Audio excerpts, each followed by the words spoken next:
Hi all, and welcome to Lesson 3. We're continuing along with our study of genre. I'm Dr. MHohner, and this time we're going to turn our attention to fiction. As I've mentioned several times throughout the course, we're looking at 4 different genres, the primary genres of writing: drama, poetry, rhetoric, and now fiction.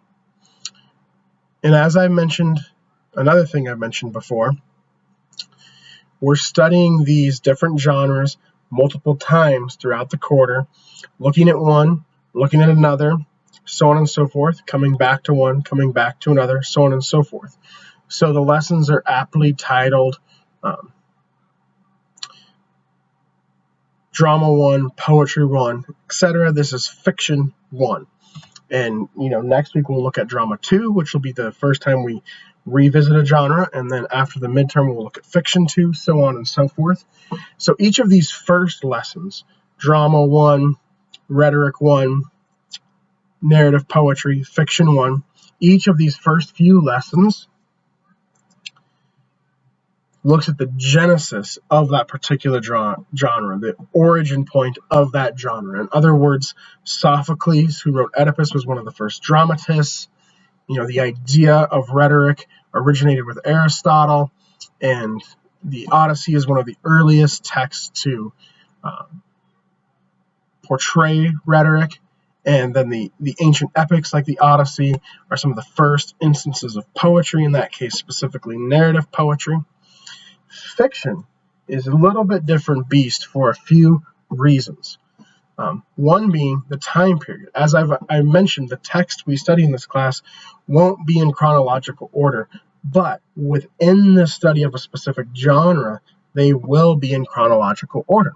So this week, we're reading Nathaniel Hawthorne and Edgar Allan Poe, who were 2 of the very first short story writers. But they were writing in the middle of the 1800s, so much later than anything else we studied so far. And next week, we'll look at William Shakespeare, who is later than our first instance of drama, the second big development in drama, but before Hawthorne and Poe. So within a genre, we'll be going chronological, but because we're jumping around to different genres, so that we're not staying in one the whole, and then moving on to another, so that you get a taste of each back and forth. For that reason, some of the reading is not in chronological order, hence reading Hawthorne and Poe before Shakespeare, but Shakespeare after Sophocles, if that makes sense. And so why might you ask, do I attribute the genesis of fiction with Hawthorne and Poe? Well, certainly fiction was around before the middle of the 1800s. You have some really early instances of the novel. You have a novel called The Tale of Genji from medieval Japan, which is probably the first novel ever written in the world. Then you have Don Quixote in the 17th century from Spain, the first novel in the Western world. And that, with Don Quixote, the next couple of centuries, the 17th and 18th century, you start to have a few more novels. You have Daniel Defoe, you have Jane Austen, Sir Walter Scott, but novel publication is pretty rare before the middle of the 19th century, and not very popular. But what happened in the middle of the 19th century is in England and America and other parts of the world, the middle and working classes became educated, they became illiterate, they learned to read, and they did not want to read drama and poetry in the genres that were popular before. The newly educated middle and working classes in the middle of the 19th century wanted to read fiction. And so the middle of the 19th century bore witness to the rise of the novel. Now, I would love to have you read several of my favorite novels in this class, but because we're studying all these different genres, I'm trying to keep the readings relatively short. And so what you have in the middle of the 19th century is the birth of the short story. And we'll read some longer fiction at the end of the class, but most of our fiction stories will be short fiction for the reasons I just mentioned, trying to fit everything in, all these different genres in a relatively short time space, 1 quarter. So in the middle of the 19th century, you have the birth and the rise of the short story. Now, certainly some people somewhere in the world wrote short stories before Hawthorne and Poe in the middle of the 19th century. But coinciding with the rise of the novel, you had the rise in popularity of short fiction. And at that time, Hawthorne and Poe were two of the pioneers, and Poe specifically articulated a theory called the single effect in prose, which is his theory of why the short story is the superior form of writing compared to all other genres. Better than poetry, better than the novel, according to Poe. We'll talk about that more in a minute. And he used Hawthorne as his primary example. So in this sense, you can see the genesis, so to speak, of the short story with Hawthorne and Poe in the mid-19th century. Similar to how you see the genesis of drama with Sophocles, narrative poetry and rhetoric with Homer and Aristotle. These are not the very first instances, but the first instance where the genre really becomes popular and significant, and writers theorize and philosophize about it. And so that's what we're going to study here. And again, later in the quarter, we'll come back to fiction and revisit fiction and look at longer pieces and look at more recent, more contemporary pieces after Hawthorne and Poe. But here we're going to start with Hawthorne and Poe and start with the genesis of the short story.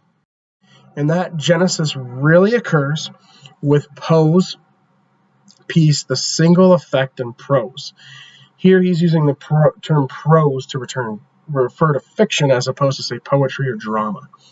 And first we'll study Nathaniel Hawthorne's The Birthmark, as you can see in the image there, because Poe used Hawthorne as his example. And in part two, we'll study one of Poe's most famous stories, The Fall of the House of Usher.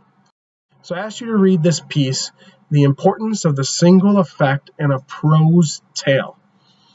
Why did I ask you to read this piece? Well, because it's the first real, you could say, theory or philosophy of the short story. The first time someone writes about short fiction and says, this is why short fiction is important, this is how someone should do it. And what exactly is Poe saying? He uses some dense language, so let's unpack it together. Poe argues that the tale, or the short story, he uses the term tale, and that's one of my favorite terms for short stories, to refer to the short story. He argues that this is the best genre, superior to the novel, superior to poetry. So this is a bold claim. Let's unpack his reasoning for it. Here's a quote. The ordinary novel is objectionable for its length. As it cannot be read at one sitting, it deprives itself, of course, of the immense force derivable from totality. And that term totality should be in italics. That term was very important to Poe.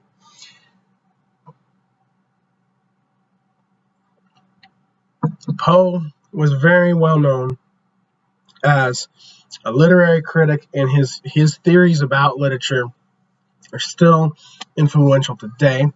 And he was a big proponent of the total unity of a work, that a work be unified, that all of the parts of it work together to achieve its central meaning or its central goal. That's what the term totality refers to. And he argued that this resulted in beauty and in truth, and that's why it was so important. Here, what he's arguing is that you can't read a novel in one sitting. It's long enough that inevitably you have to get up and do something else and come back to it. And he says no matter what, that disrupts, at the very minimum, that disrupts the totality. Whatever you do in between the times where you read a novel is going to interrupt the flow. And it can't have that totality, that total unity. So in that sense, the short story is superior to the novel. Now, this is a theory he derived in part collaborating back and forth with the author Charles Dickens. They were friends. They wrote letters to each other. Charles Dickens had a pet raven, and that raven in part inspired Poe's most famous work, which is the poem The Raven. But before Poe wrote The Raven, about 4 years before that, Dickens wrote a novel called Barnaby Rudge, which also depicts a talking raven.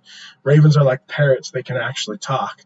And It was published in serial format, so a piece at a time in a journal, and Poe wrote some early reviews of it. He did a lot of work as a reviewer to help pay the bills because he wanted to sustain himself entirely as a writer. And so he did some early reviews, early installments of Barnaby Rudge, and Barnaby Rudge is a murder mystery, and he predicted who the killer was, and he got it wrong. And this really wounded Poe's pride. And so he argued that Barnaby Rudge, because it was a novel, was too long. And if Dickens had kept it shorter, then he would have stayed true to his goal, and Poe would, of course, been correct in predicting who the murderer was. And so you can see how where Poe's motivations are wrapped up here. But I think this is a really interesting theory. I love reading novels, but I'm not ready to dismiss it outright because I also love reading short stories. And I love teaching classes in short stories because the action of a short story, since it's such a short space compared to a more drawn-out novel, is packed and tight that the story just explodes on you in a way novels don't always do. And so I think Poe, I'm not saying the short story is superior to the novel, but I'm saying Poe is getting at something here that's important and true about short stories. And I think it's summed up well in this quote.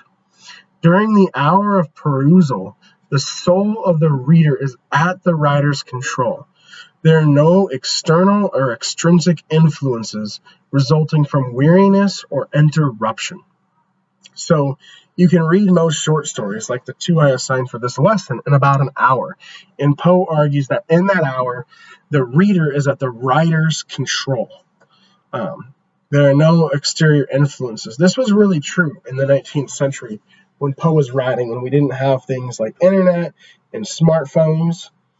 And I'll admit, I did a lot of reading in grad school before I had a smartphone. And I would just sit and read for hours, and it was some of the best times of my life. Now I try to read lengthy novels, and I struggle some because my smartphone's usually there, and I'm waiting for it to ding. Now this is just one example, but I think when we think about Poe's claim here, we have to think about it, in the 19th century when he made it versus the 21st century. And I think there are a lot of implications there. So we see here how his argument for the superiority of the short story works. What about the title of the piece, the single effect? What is that? That's where all incidents in the story work to achieve the author's one main effect. So the author has one goal, one effect he or she wants to achieve, and everything in the story has to work toward that. There can be nothing extraneous. And again, to come back to the argument about the novel, not being able to read something in one sitting introduces something extraneous. It interrupts that flow. Here's a quote that sums it up. The idea of the tale has been presented unblemished because undisturbed, and this is an end unattainable by the novel. So with a short story, you can read it in 1 hour, so you have this perfect, uninterrupted, perfect, total, unified, beautiful piece. But what about poetry? If this is the argument of why the short story is superior to the novel, why is it superior to poetry? He says, the artificialities of poetic rhythm are an inseparable bar to the development of all points of thought or expression which have their basis in truth. So beauty and truth are two of the things Poe values most, and he argues that poetry is the second best form after the short story, above the novel, and that you can get beauty from a poem, but you can't get truth from a poem to the same degree because you have things like the rhythm and the sound, which you have to have in a poem. They may be important in a novel, but not quite as important. And so you can get more directly to the truth in a short story as opposed to a poem. That was a lot of information and a lot of quotes, so let's sum up here. Here's my one-sentence summary of what, according to Poe, the single effect is. The short story provides the only opportunity for an author to give total unity to a text so that it conveys the author's one message of truth by commanding the reader's full attention. Let's parse out this sentence. Totality or unity. So there are no interruptions when you read a short story, according to Poe, because you can read it in one sitting, so it is the only way for a literary text to have totality or unity. He uses the term totality. I use the synonym unity because I think for a 21st century audience, it more clearly conveys what Poe means by the term totality. It also commands the reader's full attention because, again, no interruptions. If you have to stop reading a novel, you have to go to work or go to sleep, that sleep or work or eating, whatever that is, interferes with, it draws your attention away from the novel. Single effect. Everything in the story works toward conveying one central message, again, because no interruptions. With a novel, you're likely to have subplots. And I would argue against Poe here and say that many writers, Charles Dickens chief among them, does a great job of unifying all the subplots in their work. But Poe would still argue that a lot of those subplots, especially in Dickens, are extraneous. And so, here you have the single effect. And so all three of these elements, the totality, the reader's full attention, and the single effect, are followed by the phrase, because no interruptions. So that idea of this sublime moment where you just spend the time reading the story all the way through with no interruptions, that's really central to Poe's argument here. And so my use of the phrase repeatedly, because no interruptions, is very intentional. So do you agree or disagree? Why or why not? Is this point true today? Again, I wouldn't agree with it completely because the novel is my personal favorite genre to read, but I think we should not overlook the impact of the short story, and I think Poe does a great job of explaining the impact of the short story. I'm very curious, though, to see what you think, and so this question will come back in the discussion board in a variety of forms. All right, so like I said, Poe was kind of obsessed with Nathaniel Hawthorne. They were friends and collaborators, but Poe had a bit of what I would call a man crush on Hawthorne, and so he was his example. This piece actually that we just read actually comes from a review of Hawthorne's short stories, his first volume of them, which was called Twice Told Tales, and that's why we're going to look at Hawthorne first, particularly his story, The Birthmark. It's my personal favorite Hawthorne story. So just a little bit, very minimal background on Hawthorne before we dive into The Birthmark. As I said, he was one of the very first short story authors. There were undoubtedly others, but he was Poe's example for the first theory of short fiction, which we just studied. Both Poe and Hawthorne were part of a literary movement called Romanticism, which focuses on nature, spirituality, emotion, imagination, revolution, alienation, isolation, and was kind of the origin of Gothic writing, which you clearly see in Poe and some in Hawthorne. We'll touch on various literary movements throughout this course as they are important. Don't have time to go into much more detail. If you've taken English 273, that should help give you a lot more background on different literary movements and help you see how Poe and Hawthorne fit into Romanticism. But just kind of remember that nature, spirituality, emotion, imagination, those themes were at the forefront of the minds of Poe and Hawthorne and their contemporaries. I mentioned their friendship and collaboration already. Finally, one last really important point that we've not covered yet is Hawthorne's complicated relationship with Puritanism. Puritanism was kind of the first wave of Christianity in the U.S. after English settlers came over, and the Salem witch trials put a cloud over Puritanism. The Salem witch trials are an interesting phenomenon to study, and I don't have time to go into too much detail here, but suffice to say, because they happened within the Puritan community, they put a dark cloud over Puritanism, and one of Hawthorne's ancestors was actually a judge at the Salem witch trials who allowed them to continue on, and so Hawthorne actually put the W into his name to distance himself from that ancestor, and so this haunted Hawthorne. But the question is, are the Salem witch trials indicative of Puritanism? Is that what we should remember from Puritanism? Because certainly there was much, much, much, much more to Puritanism, and Hawthorne explores Puritanism more thoroughly in his two most famous works, The Scarlet Letter, which is one of his novels, and another story, Young Goodman Brown. And I haven't studied Hawthorne in too much depth, but I have studied him some and written on him some and researched him some. And I've come to the conclusion I think he was probably actually a Christian and not completely opposed to many of the aspects of Puritanism, but saw what happened with the Salem witch trials and needed to process his own guilt and work through that. In this story, The Birthmark is my personal favorite, and you've probably read Young Goodman Brown before, so that's why I chose it. But it engages with these ideas. It seems to be about science, so it may not seem to be as directly engaging with Christianity as The Scarlet Letter and Young Goodman Brown, but it inevitably does. So we'll return to this question of Hawthorne's complicated relationship with Christianity, Puritanism in particular. The Birthmark deals not so much with Puritanism, but Christianity more generally. So let's turn to the Birthmark now, and we're going to use the same approach we use in each lesson, which is where we first identify some main themes, and I use the word threads to refer to themes because I believe that's a good metaphor. You can pull on a thread or a theme, and it will unravel, revealing more about the story. So what are the themes or threads we're going to pull on here? Obviously, beauty, and particularly in this case, Elmer's obsession with the beauty or perfection of his wife. Irony,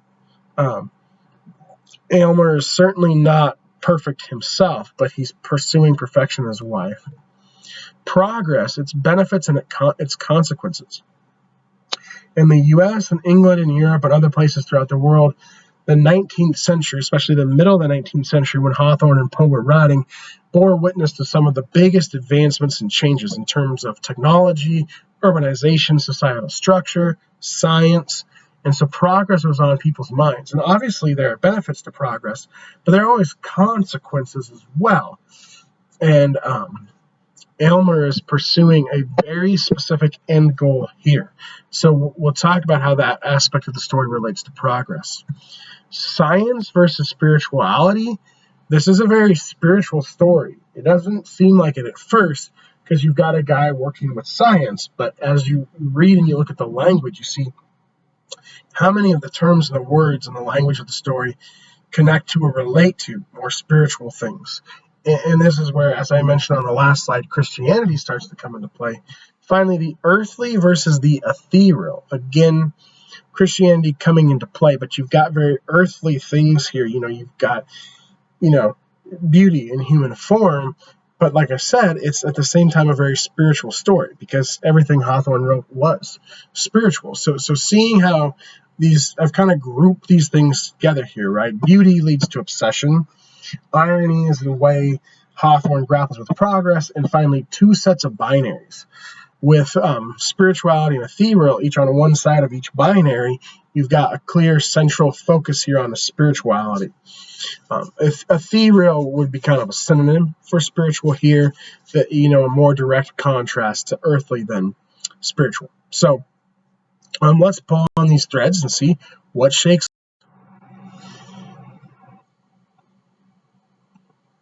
We're going to look at each set of binaries that I just mentioned. The first one I'd like to look at is science versus spirituality. So here's a fairly long quote from early on to see how that plays out. Here, too, at an earlier period, he had studied the wonders of the human frame and attempted to fathom the very process by which nature assimilates all her precious influences from earth and air and from the spiritual world to create and foster man, her masterpiece. The latter pursuit, however, Aylmer had long laid aside in unwilling recognition of the truth, against which all seekers sooner or later stumble, that our great creative mother, while she amuses us with apparently working in the broadest sunshine, is yet severely careful to keep her own secrets and, in spite of her pretended openness, shows us nothing but results. She permits us, indeed, to mar, but seldom to mend, and like a jealous patentee, on no account to make. Now, however, Aylmer resumed these half-forgotten investigations, not, of course, with such hopes or wishes as first suggested them, but because they involve much physiological truth and lay in the path of his proposed scheme for Georgiana. A lot going on here.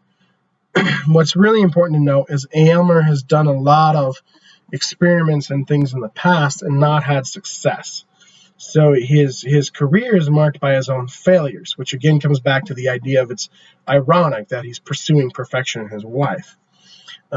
So he's laid those pursuits aside, but here he's resuming them for the sake of removing this birthmark, for the sake of pursuing perfection. So that is kind of like the surface, what's going on here. But there's so much more if you look at the language. You've got the personification of nature as a mother, which is kind of a common thread. But this brings us into a spiritual element. Not only does the narrator use the word spiritual, but moreover, you see this passage that says that our great creative mother... further along, she permits us indeed to mar, but seldom to mend, and like a jealous patentee, on no account to make. That phrase to make is pivotal here. What we're talking about is creation, right? This is how it enters into a spiritual realm, because it's the pursuit of the scientist, right? What can the scientist do? The scientist can mar, maybe once in a while mend, but the scientist cannot make. So he's saying Mother Nature or God or whomever is in control of the universe here does not allow mere humans to create new things. That power is reserved for the more divine being, which is what Aylmer's running up against, right? Butting heads with, because he wants to change the way in which Georgiana has been made or created. And there's also an idea here that we can't know everything.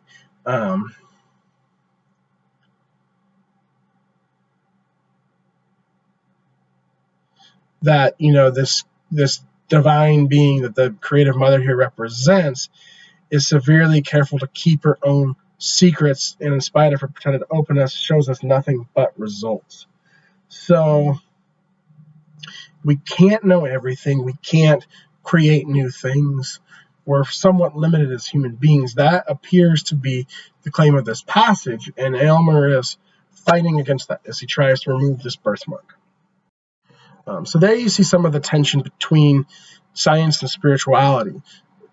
The science is somewhat limited because it's what humans do compared to what something more powerful than humans would do.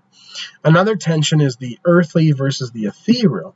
And what's really interesting is how this tension plays out between Aylmer and his assistant, Aminadab. And the description of Aminadab says, with his vast strength, his shaggy hair, his smoky aspect, and the indescribable earthiness that encrusted him, love that phrase, he seemed to represent man's physical nature, while Aylmer's slender figure and pale, intellectual face were no less apt a type of the spiritual element. So Aminadab seems earthly and Aylmer ethereal or spiritual here. That's pretty clear. But, I just really find this passage intriguing because are we in any way supposed to sympathize with or like Aylmer? He's like the protagonist, but he almost seems like the villain of the story at the same time. He's obsessed with perfection to the point that he destroys his wife instead of loving her. I certainly don't like Aylmer. So I think there must be something more complex beneath the surface going on there, and that's why I ask, how might Hawthorne be using irony in this passage? Aylmer is focused on finding the perfect frame, and so he seems ethereal in that sense, and Aminadab is this shaggy, earthly, strong character who's clearly of the earth, not of the heavens. But I think Hawthorne, through irony, is really challenging us here and trying to, through irony, maybe show the overlap between these binaries. Because I think Aminadab is a better character than this description would give him, a better person than this description would give him credit for being, and Aylmer is certainly flawed, right? He looks perfect on the outside, but his inside is just as marred as Georgiana or Aminadab. And so I think Hawthorne's challenging this, and this to me seems like a more spiritual idea because it makes me think of things from the Bible, such as the Beatitudes, where Jesus says things like, "Blessed are the poor in spirit." He doesn't say, "Blessed are those who look perfect and have a lot of money." He says, "Blessed are the poor in spirit." And so I think, Hawthorne is juxtaposing the earthly and the ethereal here in these two depictions of these two characters, but using irony to reveal greater truth than you see on the surface here about what it actually means to be ethereal or to be more spiritual. We'll look at one more passage closer to the end of the story, right at the end of the story, and I think this is where we get Hawthorne's engagement with the idea of progress. "Thus ever does the gross fatality of earth exult in its invariable triumph over the immortal essence which, in this dim sphere of half-development, demands the completeness of a higher state. Yet, had Aylmer reached a profounder wisdom, he need not thus have flung away the happiness which could have woven his mortal life of the selfsame texture with the celestial. The momentary circumstance was too strong for him.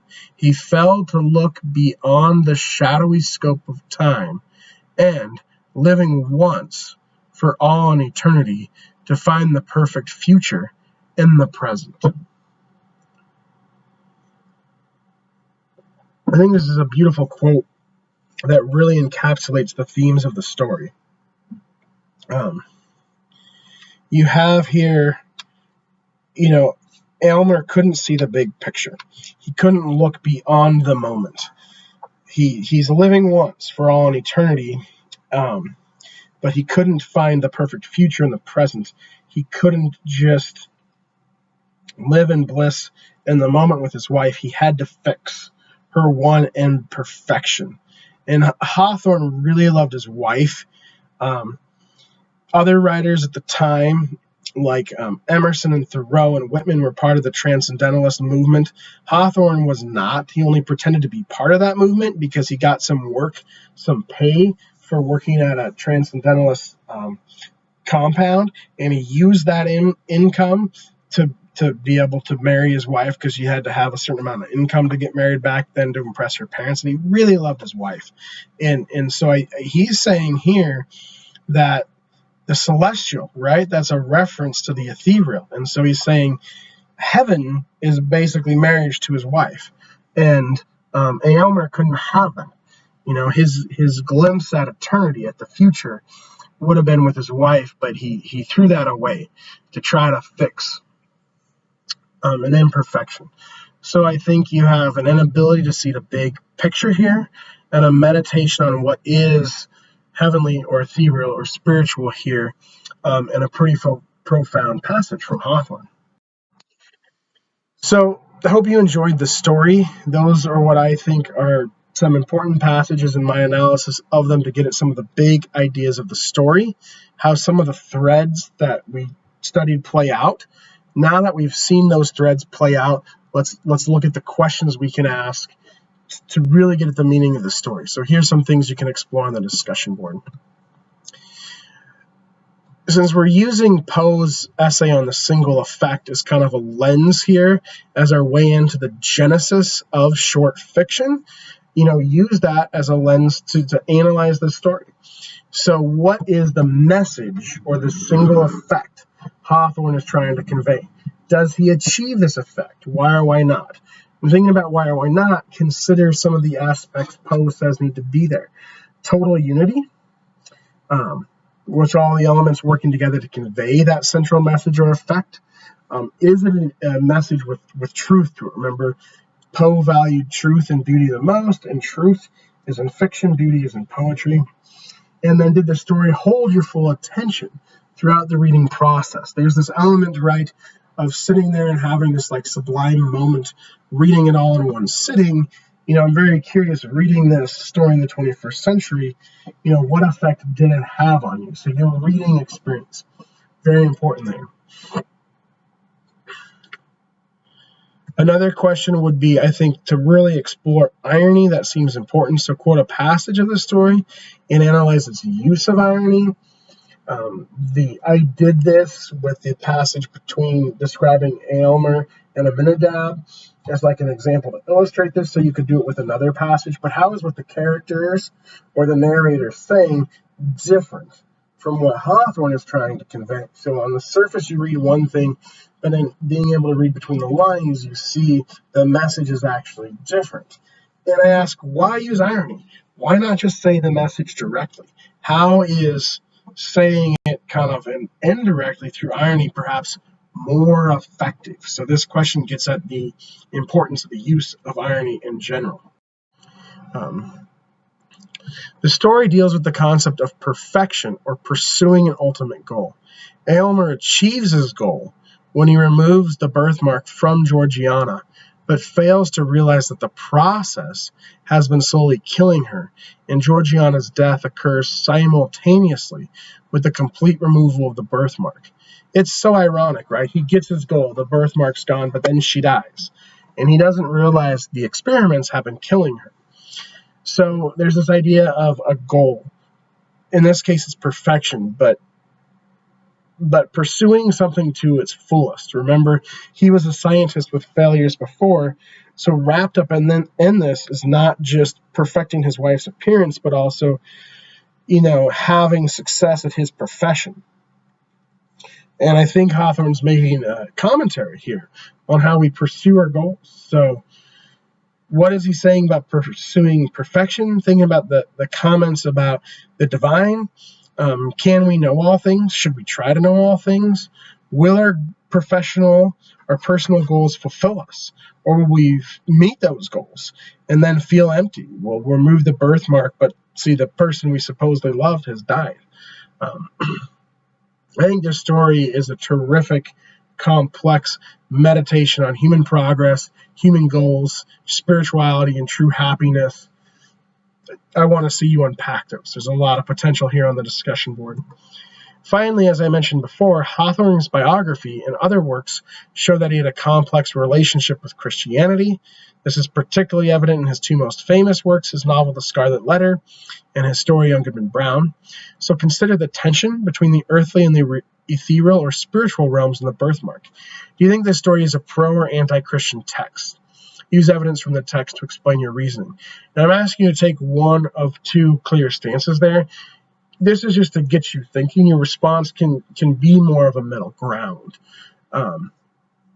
But think about, what you know about Christianity, because that was the religion Hawthorne would have been familiar with, and how the spiritual aspects of this text, because we can't avoid them, engage with Christianity. In what ways do the spiritual elements of it resemble Christianity? In what ways do they differ? And I guess you could articulate in your own words Hawthorne's philosophy of spirituality. That'd be another way to put it. So really interesting questions. Looking forward to reading what you have to say about them.